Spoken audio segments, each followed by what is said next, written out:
অমিত রায় 7 বছর অক্সফোর্ডের প্রতিটা সিঁড়িতে মাথা ঠুকতে ঠুকতে পিতামহ এবং প্রপিতামহের পয়সায় নামঝোড়া ডিগ্রির পাহাড় মাথায় করে না নিয়ে আসতে পারলেও টপ টু বটম অক্সফোর্ডের রং বেশ পাকাভাবে ভরিয়ে দেশে ফিরে এলেন।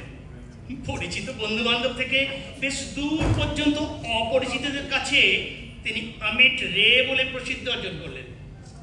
অমিত বলে, ফ্যাশনটা হলো মুখোশ আর স্টাইলটা হলো মুখশ্রী। তার মতে ইন্দ্র, চন্দ্র, বরুণ একেবারে স্বর্গের ফ্যাশন দুরস্ত দেবতা। যাজ্ঞিক মহলে তাদের নিমন্ত্রণ জুটত।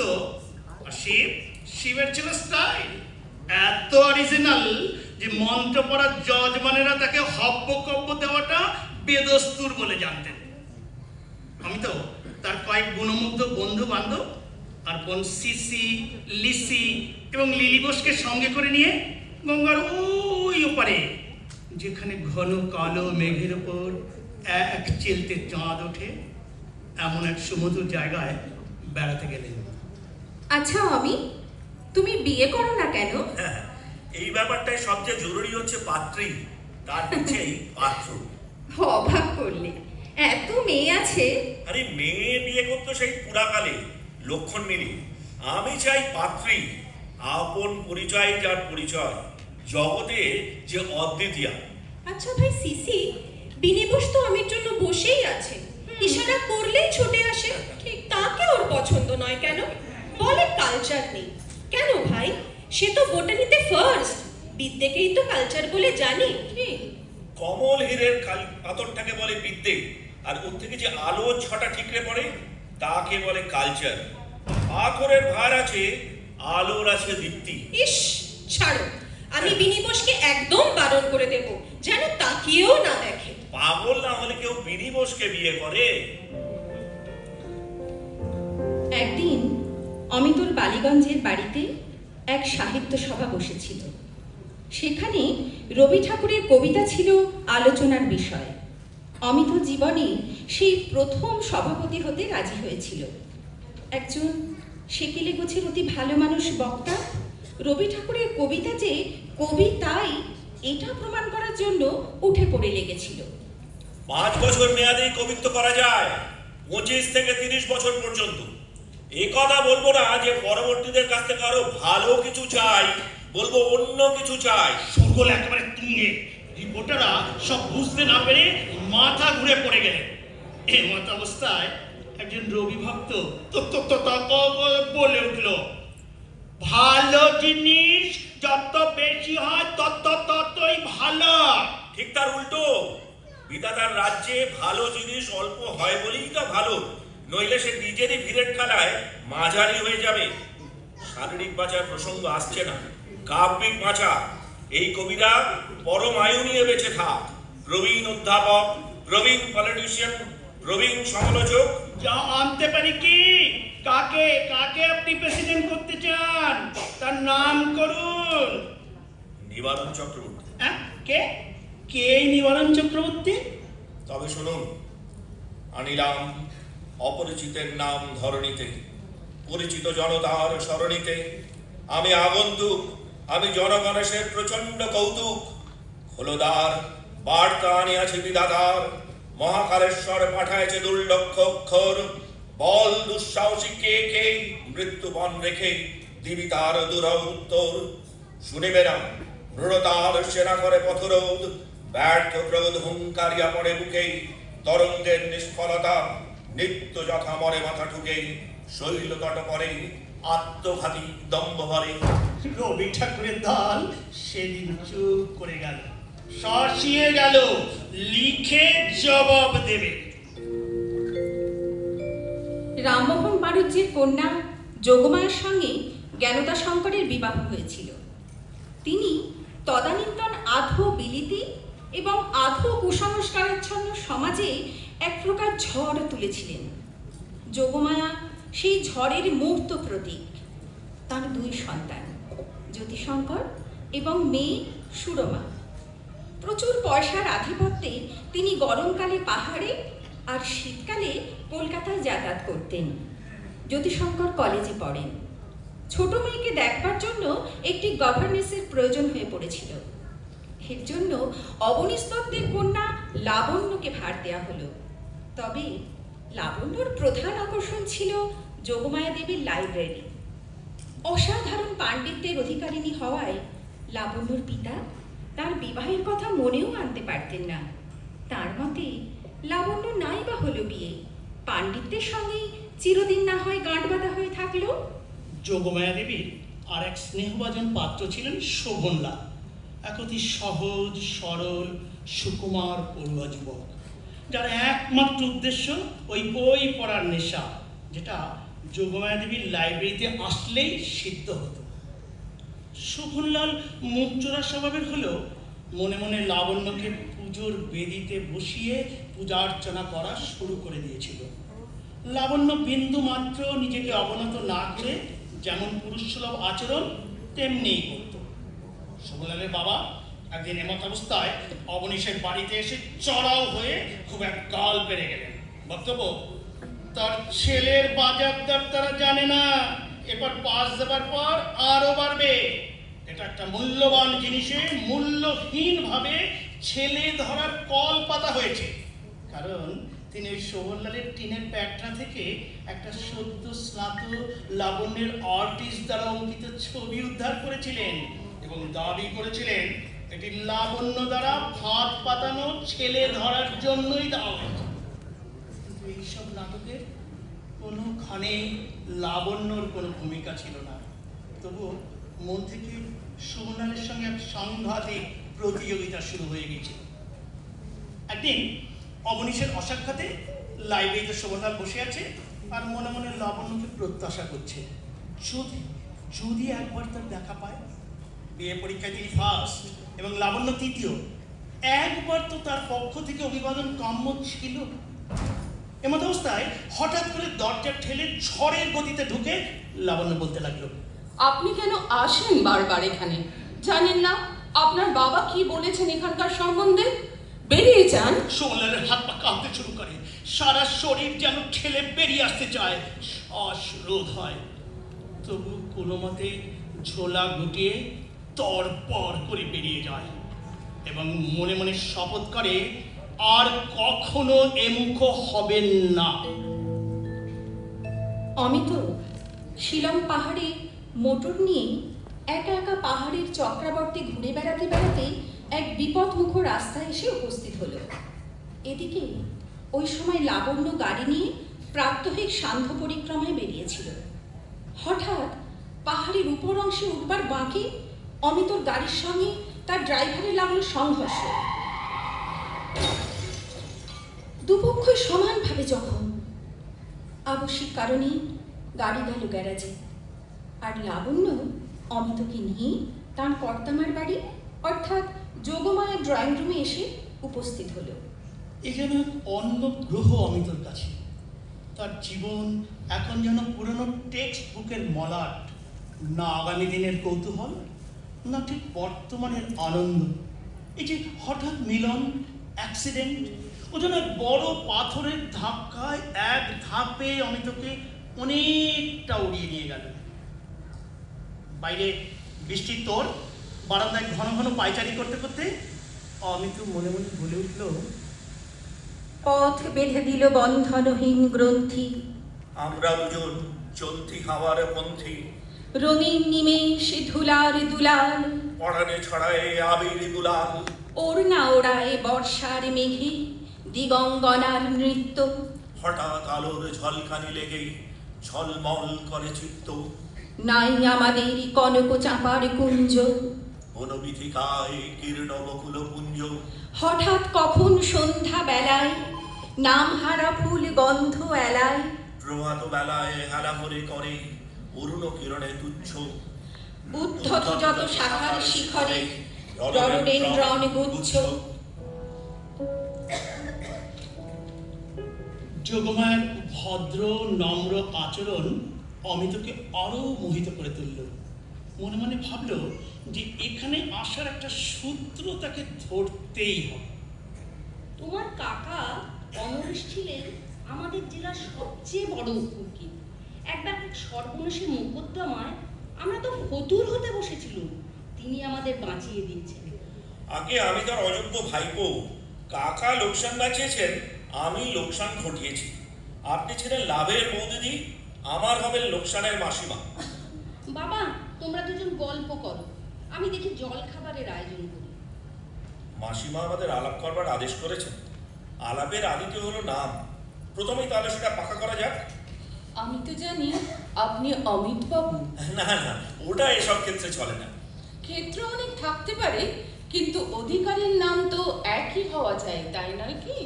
রিলেটিভিটি অফ নেমস প্রচার করে আমি নাম জানা হব স্থির করেছি। আর গোড়াতেই জানাতে চাই, আপনার মুখে আমার নাম অমিত বাবু নয়। আপনি সাহেবী কায়দায় ভালোবাসেন মিস্টার রয়? একেবারে সমুদ্রের ওপারে, ওটা বড় দূরের নাম। নামের দূরত্ব ঠিক করতে গেলে মেপে দেখতে হয় শব্দটা কানের সদর থেকে মনের অন্দরে পৌঁছতে কতক্ষণ লাগে। এবার উঠুন, আপনার স্নানের জল ঠান্ডা হয়ে গেল। এনার সৌন্দর্য পূর্ণিমা রাত্রির মতো। এত অসাধারণ প্রশান্তি মুখমণ্ডলে এই খালি হৃদয়ের তৃপ্তি থেকে হয় না, যা মানুষের বিবেচনা শক্তির গভীরতায় অচঞ্চল। অমিত মিশুকে মানুষ। প্রকৃতির সৌন্দর্য নিয়ে তার বেশিক্ষণ চলে না। শিলং পাহাড়টা চারিদিক থেকে অমিতকে নিজের মধ্যে যে কেন রসিয়ে নিচ্ছে। আজ আর ঘুমের বেশি আমেজ নেই। অ্যালার্ম বাজবার পূর্বেই তৈরি। সকাল 7টায় প্রাতঃভ্রমণ করেন লাবণ্য দেবী, তাই তার পূর্বেই যথাযথ জায়গায় তার জন্য অপেক্ষায় থাকতে হবে। হঠাৎ চমকে দেখেন উত্তরের ওই বড় পাহাড়টার পাশ দিয়ে ছড়ির মতো ছাতা দোলাতে দোলাতে সাদা শাড়ি, পিঠের 3 কোণা শাল পরে তার দিকে এগিয়ে আসছেন লাবণ্য দেবী। জানতেন আড়াতে পারবেন না। দেখুন না, তবুও দৌড় করিয়ে ছাড়লেন। হ্যাঁ, জানেন না কি দূরে চলে গেলে কতটা অসুবিধা হয়? কিসের অসুবিধে? আরে বাবা, যে হতভাগা পেছনে পড়ে থাকে, তার প্রাণটা ডাকতে চায়, কিন্তু ডাকি কি বলে? না ডাকলেই চুকে যায় কেন? বিলিতি কায়দা তো আপনার অভ্যেস আছে। মিস ডাক? না না না না, সেটা চায়ের টেবিল। এই দেখুন না, আজ এই আকাশের সঙ্গে পৃথিবী যখন সকালের আলোয় মিলল, সেই মিলনের লক্ষ্যটি সার্থক করার জন্য উভয় মিলে একটি রূপ সৃষ্টি করলেন। তারই মধ্যে রয়ে গেল স্বর্গমর্তের ডাক নাম। কল্পনা করুন না যেন এখনই প্রাণ খুলে গলা ছেড়ে আপনাকে ডাক দিয়েছি। নামের ডাক মনে মনে ধ্বনিত হলো, আকাশে ওই রঙিন মেঘের কাছ পর্যন্ত পৌঁছলো।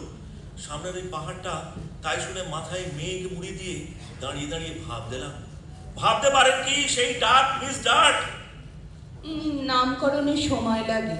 এখন চলুন তো, ওই শ্যাওলা ধরা পাথরটার পাশে গিয়ে একটু বসি। For God's sake, hold your tongue and let me love. লাবণ্যর বুকের ভেতরটা কেঁপে কেঁপে উঠল।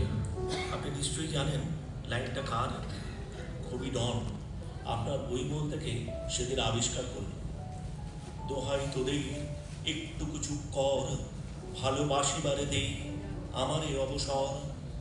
লাবণ্য বিস্মিত চোখে অমিতর চোখের দিকে তাকিয়ে রইল। অমিতর হাত লাবণ্যর হাতের উপর শক্ত করে ধরা। চোখ বন্ধ করে লাবণ্য তা উপভোগ করল, কিন্তু হাত সরিয়ে নিল না। এরপর লাবণ্যর হাত দুখানা নিয়ে অমিত বলে উঠল, কেউ আছে না, দিন যায় সন্ধ্যা হয়, সময় রবে না। তীব্র আকস্মিক বাধাবন্ধ ছিন্ন করে দিক, তোমারে চেনার অগ্নি দীপ্ত শিখা উঠুক উজ্জ্বলি, দিব তাহে জীবন অঞ্জলি। একদিন যোগমায়ের বাড়িতে অমিত এসে উপস্থিত হলো। মাসিমা ঘটকালি করতে এলেন, বিদায়ের বেলা কৃপণতা করবেন না। পছন্দ হলে তবে তো। আগে নাম ধাম বিবরণটা বলো। নাম দিয়ে কি পাত্রটির দাম হয় মাসিমা? তাহলে ঘটক বিদায়ের হিসেব থেকে কিছু বাদ পড়বে দেখছি। ওসব ছাড়ো, আমার লাবণ্যকে তোমার সত্যি পছন্দ হয়েছে? ভয় নেই মাসিমা, পেয়ে পাওয়া কখনো ফুরোয় না, বরঞ্চ চাওয়া বেড়েই ওঠে। লাবণ্যকে বিয়ে করে এই তথ্য প্রমাণ করবে বলেই তো অমিত রায় মর্তে অবতীর্ণ। লাবণ্য তখন এই গোলাপ ভরা রজনীগন্ধার সুগন্ধে জড়ানো বড় বড় আখরোট গাছের ঘনাঞ্চলে ঘুরতে এসেছে। বিকেলের কুসুম আলোয় তার ঘন চুল কেমন লাল। অমিত বলে উঠল, লাবণ্য, তোমার নামটা একটু ছেঁটে দেবো আমার জন্য? হ্যাঁ, দাও দেখি। লাবণ্য থেকে বন্য? এই না না না না, এইটাতে হয়তো তোমার বদনাম হবে। আচ্ছা, বন্যা, বন্যা বলে ডাকবো তোমায়? আচ্ছা, চলবে, তাই বলেই ডেকো। আচ্ছা, তাহলে তো আমারও একটা বেসরকারি নাম চাই। এই ব্রহ্মপুত্র, হ্যাঁ ব্রহ্মপুত্র নামখানা কেমন? বন্যা হঠাৎ এলো, তারই কুল ভাসিয়ে দিয়ে। নামটার বড় ওজন, কুলি ডাকতে হবে ডাকবার জন্য। আমি মিতা বলেই ডাকবো।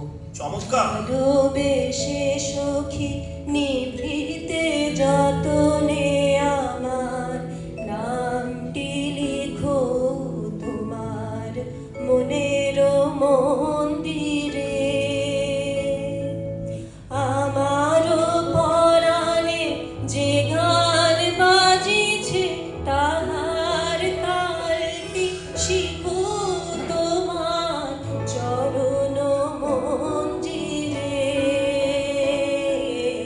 ভালোবেসে সখী নিভৃতে যতনে আমার নামটি লিখো তোমার মনের মন্দিরে।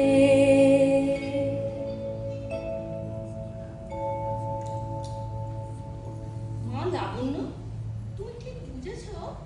ঠিক বুঝেছি মা। ও বড় ছেলে মানুষ, তবে তোমাকে খুব ভালোবাসে। ছেলে মানুষের মধ্যে মায়ের দায় হলো ছেলে, আর বাকিটা দায়িত্ব জ্ঞানহীনতা। এটা আমার উপর কেন চাপানো? ছেলেটার মধ্যে এক অদ্ভুত সরল দুরন্ত ভালোবাসা আছে, দেখতে পাচ্ছ না? তুমি কি করতে চাও লাবণ্য? বিয়ে করে দুঃখ দিতে চাই না।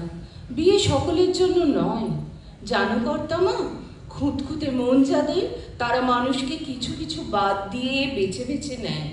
কোনো একটা অংশ ঢাকা দেবার জো থাকে না। সত্যি করে বলো দেখি, তুমি কি অমিতকে ভালোবাসো? এমন কথা কেন কর্তামা? যদি না ভালোবাসো, ওকে স্পষ্ট জানিয়ে দাও, নিষ্ঠুর হয়েও না। যদি না চাও, তবে ওকে ধরে রেখো না। লাবণ্যর বুকের ভিতরটা ফুলে ফুলে উঠল। সে অস্ফুট স্বরে বলে উঠল, আমি যতটা ওনাকে ভালোবাসি, পৃথিবীর আর কেউ কোনো দিন তাকে এত ভালোবাসা দিতে পারবে না। কিন্তু আমার ভয়, আমার সবটুকু তিনি বুঝে উঠতে পারবেন কিনা। অমিত অসহ্য যন্ত্রণায়, এক ছাদহীন শ্রীহীন আস্তানায় অন্ধকারে তোমাকে দিনের পর দিন হাতড়াচ্ছে। আর কষ্ট দিও না, চাও ওর কাছে, ও তোমার জন্য অপেক্ষা করছে। আজ আমার মনে হচ্ছে কোনো কালে তোমাদের দেখা না হলেই ভালো হতো। বেশ ভেজা ভেজা আবহাওয়া, চারিদিকে অল্প ঘুমের আবেশ। যোগমায়া লাবণ্যকে এক প্রকার জোর করেই ধরে নিয়ে এসেছেন অমিতর এই নতুন ডেরায়। অমিত বৃষ্টিপাতের কবলে পড়ে নিতান্ত ব্যতিব্যস্ত। এমন অবস্থায় এদের দুজনকে দেখে যার পর নয় বিব্রত হয়ে পড়ল। খবরের কাগজ দিয়ে সব কিছু ঢাকাও দেওয়া যায় না, বসতেও বলা যাচ্ছে না। অবশেষে দরজার এক পাশে দুটো বসবার জায়গার ব্যবস্থা করা হলো। এ কি, আমি যে একেবারে অপ্রস্তুত, শ্রীমতী লাবণ্য কি ভাববেন? শ্রীমতী লাবণ্যকে একটু ভাবতে দেওয়াই তো দরকার। শ্রীযুক্তের যা ঐশ্বর্য, সেইটাই শ্রীমতীর কাছে জানবার। বাবা, জীবনের দ্বিতীয় তপস্যা ঐশ্বর্যে, দেবীকে পাপাসে নিয়ে প্রেম সাধনা। এই বলে যোগমায়া দেবী লাবণ্যকে অমিতর পাশে দাঁড় করিয়ে তার ডান হাত অমিতর ডান হাতে রাখলেন। লাবণ্যর গলা থেকে সোনার হারটা খুলে দুজনের হাত বেঁধে দিলেন। তোমাদের মিলন অক্ষয় হোক। তোমরা একটু গল্প গাছা করো, আমি একটু ফুল তুলে নিয়ে আসি। বন্যা, আজ তুমি আমার জন্য অপেক্ষা করেছিলে? হ্যাঁ মিতা, বৃষ্টির শব্দে সমস্ত দিন যেন তোমার পায়ের শব্দ শুনেছি। মনে হয়েছে কত অসম্ভব দূর থেকে তোমার সেই আওয়াজ ভেসে আসছে, তার ঠিক নেই। শেষ পর্যন্ত পড়লে আমারই জীবনে। Oh, what is this mysterious and uncapturable bliss that I have known, yet seems to be simple as breath and easy as a smile and older than the earth. এ কি রহস্য, এ কি আনন্দ রাশি, জেনেছি তাহারে, পাইনি তবুও পেয়ে, তবু সে সহজে প্রাণে ওঠে নিঃশ্বাসী, তবু সে সরল, যেন রে সরল হাসি, পুরনো সে যেন এই ধরনীর চেয়ে। ঠিক হয়ে গেল আগামী অঘ্রাণ মাসে এদের বিয়ে। যোগমায়া কলকাতায় গিয়ে বিয়ের সমস্ত আয়োজন করবেন। মিতা, এখন তোমায় কলকাতায় ফিরে যেতে হবে। অনেক কাল তুমি অজ্ঞাতবাস করেছো, বিয়ের পূর্বে আমাদের আর দেখা হবে না। হ্যাঁ, কেন কেন এমন কড়া নির্দেশ কেন? বিষয়টাকে আরো আনন্দময়, ইন্টারেস্টিং করার জন্য। জমি আজেও তুমি আমারও বনভূমি, দক্ষিণ সাগরের সমীরণ, যে শুভক্ষণে মম আসিবে প্রিয়তম, ডাকিবে নাম ধরে অকারণ। মিতা, তমসি মম জীবনং, তমসি মম ভূষণং, তমসি মম ভব জলধিরত্নম। কাল সকালে চলে যাব বন্যা, তোমার কাছ থেকে বিদায় নিয়ে। তাই এই মুহূর্তে একটা কথাই কেবল কবিতার সুরে বলে যেতে চাই। লহ এ প্রণাম, জীবনের পূর্ণ পরিণাম, এই প্রণতি পরে স্পর্শ রাখো স্নেহ ভরে, তোমার ঐশ্বর্য মাঝে সিংহাসন যেথায় বিরাজে, করিও আহ্বান সেথা এ প্রণতি মোর পায় যেন স্থান। মাসিমা, আমার কলকাতা যাওয়া ঠিক। সব বিছানাপত্র যা কিছু ছোটখাটো ঘর জুড়ে পড়েছিল সব আজ পাঠিয়ে দিলাম। আমি কাল চলে যাচ্ছি মাসিমা, অনুমতি দাও লাবণ্যকে নিয়ে আজ একবার বেরিয়ে আসি। হ্যাঁ হ্যাঁ, যাও ঘুরে এসো। দুজনে অতঃপর ঝাউবনের দিকে অগ্রসর হলো। লাবণ্য নরম হাতে মৃদু চাপ দিয়ে অমিত তাকে তার বুকের কাছে টেনে নিল, তার মুখটি উপরে তুলে ধরল। লাবণ্যর চোখ বোঝা, কেমন যেন মনে হচ্ছে এই বুঝি শেষ, আর তার দেখা হবে না। বন্যা, তবে এই অধ্যায়ের শেষ কটি মুহূর্তে নিবারণ চক্রবর্তীকে একবার ডেকে আনি। কত ধৈর্য ধরি ছিলে কাছে দিবস সর্বরি, তব পদ অঙ্কন কুলিরে, কতবার দিয়ে গেছ মোর ভাগ্য পথের ধুলিরে, আজ যবে দূরে যেতে হবে তোমারে করিয়া যাব দান, তব জয় গান। আমি তো হন্তদন্ত হয়ে যোগমায়ের ভিটেতে প্রায় ভূমিকম্পের মতো এসে উপস্থিত। ডাকঘরে গেলুম দেখতে চিঠিপত্র কিছু আছে কিনা। হ্যাঁ, সেখানে এক টেলিগ্রাম মাসিমা। খবর সব ভালো তো? আজই সন্ধ্যাবেলায় সিসি মানে আমার বোন, তার বন্ধু কেটি মিত্তির আর তার দাদা নরেন আসছেন কলকাতা থেকে। তারা নিজেরাই হোটেলের ব্যবস্থা করেছে, আর সেই সুদৃশ্য অতি সভ্য হোটেলে আমাকেও উঠতে হবে আমার এই নিজ নির থেকে। কথাটা বিশেষ কিছুই না, সত্যিই তো। এতদিন এই কথাটা কেন ভাবিনি? অমিতর সমাজ তো আমার সমাজের থেকে যোজন খানেক দূরে। অমিত দূরে রডোডেন্ড্রনের নিচে গাছতলায় বসে এতক্ষণ লাবণ্য নিজেকে দূরে সরিয়ে রেখেছিল। এক অসম্ভব যুদ্ধ বুকের মধ্যে ভীষণভাবে হাঁপিয়ে উঠছিল। হঠাৎ করে দৌড়ে গিয়ে অমিতর কাছে জানালো, আজ বহুদিন পরে শোভনলালের কাছ থেকে একটি পত্র পেলুম। তোমার নাম শুনেছ বোধহয়? ওই রায়চাঁদ প্রেমচাঁদওয়ালা বাবার অতি প্রিয়ভাজন ছিলেন। শোভনলালের সঙ্গে একই বছর আমি এমএ দিয়েছি, তার সব খবরটা শুনতে ইচ্ছে করে। এক সন্ধ্যাবেলায় তার সাথে আমি কিছু সময়ও কাটাই। শোভনলালের ভেতরে এক বোবা দুঃখ তাকে পথে নামিয়েছে, আর সে চলেই যাচ্ছে তার উদ্দেশ্যের পথে। দুই সখী যোগমায়ের বাগানে এসে পড়েছে। গাড়ি বারান্দার রোয়াকে একটি ছোট টেবিল পেতে একজন শিক্ষয়িত্রী তার ছাত্রীকে পড়া ধরছেন। বুঝতে তাদের বাকি রইল না যে এই সেই মাস্টারনি লাবণ্য। সরি, কাকে চান আপনারা? মিস্টার অমিত্র এখানে এসেছেন কিনা খবর নিতে এলুম। অমিত্রে? কোন জাতের যে? তাকে তো আমরা চিনিই না। আমরা তো জানি এই বাড়িতে তার যথেষ্ট যাতায়াত আছে। Oftener than is good for him. কর্তামাকে ডেকে দিই, তার কাছে খবর পাবেন। তোমার টিচার? হ্যাঁ। নাম বুঝে লাবণ্য? হ্যাঁ। Have you got matches? হঠাৎ এই দেশলাইয়ের প্রয়োজন আন্দাজ করতে না পেরে কতটার মানেই বুঝতে পারলো না। গভর্নেন্সের কাছে মেয়েটা আর যাই শিখুক না কেন, ম্যানার্স শেখে। ঠিক বলেছ।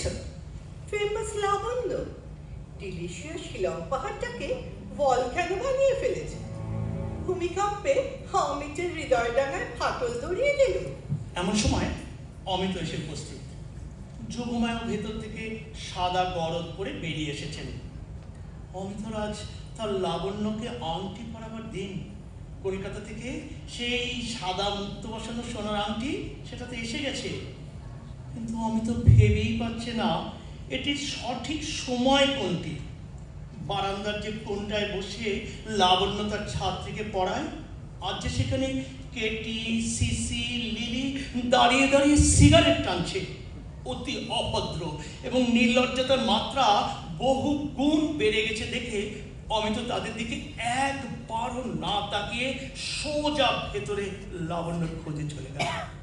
সিসি, এটা অপমান। সত্যি তো, ঠিক বলেছ, এটা অপমান। চলো চলো কেটি, ঘরে যাই। না না, এখান থেকে এক পাও নড়বো না। এই শেষ আমাকে দেখতেই হবে। কোনো ফল হবে না। ফল হতেই হবে। চলো ভাই, আর আর একটু থাকতে ইচ্ছে করছে না। না, এখান দিয়েই তাদের বেরোতে হবে। দেখি না। কিছুক্ষণ পরে অমিত বন্যাকে ধরে তাদের কাছে নিয়ে এলো। যোগমায়া তাদের পেছনে। মাসিমা, এ হচ্ছে সিসি মানে সমিতা। জানেন, বাবা অমিত্রাক্ষর ছন্দ মিলিয়ে আমার বোনের নাম রেখেছিলেন সমিতা। ইনি হচ্ছেন কেটি মানে কেতকী মিত্র, আমার বোনের বন্ধু। সিসি, তোমার সঙ্গে পরিচয় করিয়ে দিই, ইনি হচ্ছেন লাবণ্য। আমার সঙ্গে বিবাহের ঠিক হয়েছে আগামী অঘ্রাণে। হো, কনগ্রাচুলেশনস। জানো অমিত, নরেনের সঙ্গে আমার একটা বাজি হয়েছিল। বলেছিল ঘোড়দৌড়ের মাঠে তোমাকে আমি কখনো নিয়ে যেতে পারবো না। আমি আমার এই হীরের আংটি বাজি রেখে বলেছিলাম তোমাকে রেসে নিয়ে যাবই। অমিত, তুমি জানো এই হীরের আংটি যদি হারে জগতে আমার আর সান্ত্বনা থাকবে না। এই আংটি তুমি আমাকে একদিন দিয়েছিলে, এক মুহূর্ত হাত থেকে খুলিনি। এই আমার দেহের সঙ্গে এক হয়ে গিয়েছে। শেষকালে আজ এই শিলং পাহাড়ে এসে একে কি বাজিতে খোয়াতে হবে? বাজি রাখতে গেলে কেন ভাই? মনে মনে নিজের উপর অনেক অহংকার ছিল, আর সেই মানুষটার উপর ছিল বিশ্বাস। অহং তো ভাঙল, এবারকার মতো আমার রেসও ফুরলো। আমারই হার। মনে হচ্ছে আজ অমিতকেও হারালাম। আজ যখন বাজিতে তোমাকে হারালাম, তবে আমার এই চিরদিনের হারের চিহ্ন তোমার কাছেই থাক অমিত। একটা ছোট্ট চিঠি এলো সবুরলালের কাছ থেকে লাবণ্যর কাছে। সবুরলাল লিখেছে, শিলংয়ে কাল রাত্রে এসেছি, যদি দেখা করতে অনুমতি দাও তো তবেই যাব। আমার যে কি অপরাধ ছিল যার জন্য এত শাস্তি পেয়েছিলাম তা আমার জানা নেই। শুধু সেটুকু জানতে পারলেই শান্তি পাই। আমি থাকতে আসিনি, চলে যেতেই এসেছি। লাবণ্যর চোখ জলে ভরে এলো। তার সেই কচিবেলাকার করুণ ভীরুতা ওর মনে এলো। এমন কিছু গর্হিত অন্যায় তো সেদিন সে করেনি, তবু ভালোবাসাকে সে সময় শুধু দুর্বলতা বলেই মনে হয়েছিল। জ্ঞানের গর্বে, বিদ্যার সাধনার মধ্যে। তাই লাবণ্য একটি চিঠিতে তাকে আমন্ত্রণ করল প্রাণ ভরা বন্ধুত্ব জানিয়ে। হঠাৎ অমিত এসে উপস্থিত। বন্যা, আমার সাথে চলো, তোমাকে যেতেই হবে। আমরা এমন জায়গায় যাব যেখানে আমাদের প্রণয় সফলতা প্রাপ্তির পূর্ণ নিদর্শনে থাকবে। একদিন একজনকে যে আংটি পরিয়েছিলেন, আমাকে দিয়ে তা আজ খোলালে কেন? বন্যা, সেদিন যাকে আংটি পরিয়েছিলাম আর আজ যে সেটা খুলে দিল, এই দুই মানুষ কি এক? যে আঘাতে আজকে কেটি তৈরি হয়েছে তার দায়িত্ব কেবল আমার একা নয়। বন্যা, একটা কথা বলি, রাখবে? হপ্তাখানেকের জন্য তোমার দলকে নিয়ে চেরাপুঞ্জি ঘুরে এসো। আর একটা কথা আর কোনোদিন বলবো না।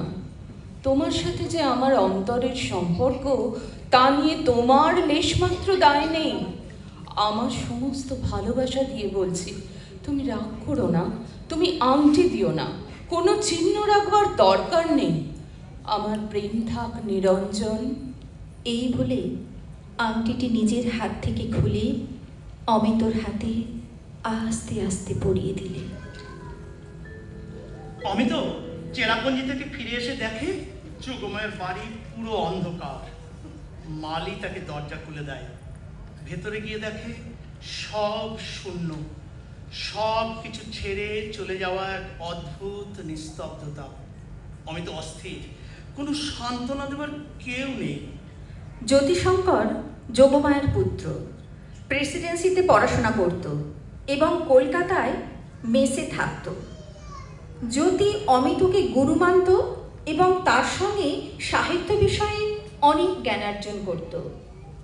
বেশ অনেক দিন হয়ে গেছে, বন্যা বা অমিতর কোথাও কোনো খবর নেই। বরং অমিত এখন এক নতুন কাজ পেয়েছে, কেটির বাইরের পরেস্তারা খসিয়ে আসল রূপ পার করে আনার। হ্যাঁ, এমনও শোনা যাচ্ছে যে নৈনিতালে দুজনকে নাকি একসঙ্গে নৌকা ভাসাতে দেখা গেছে। অবশেষে অমিত ফিরে এলো শহরে। শোনা গেল কেতকী মিত্র অমিত রায়কে বিয়ে করছে।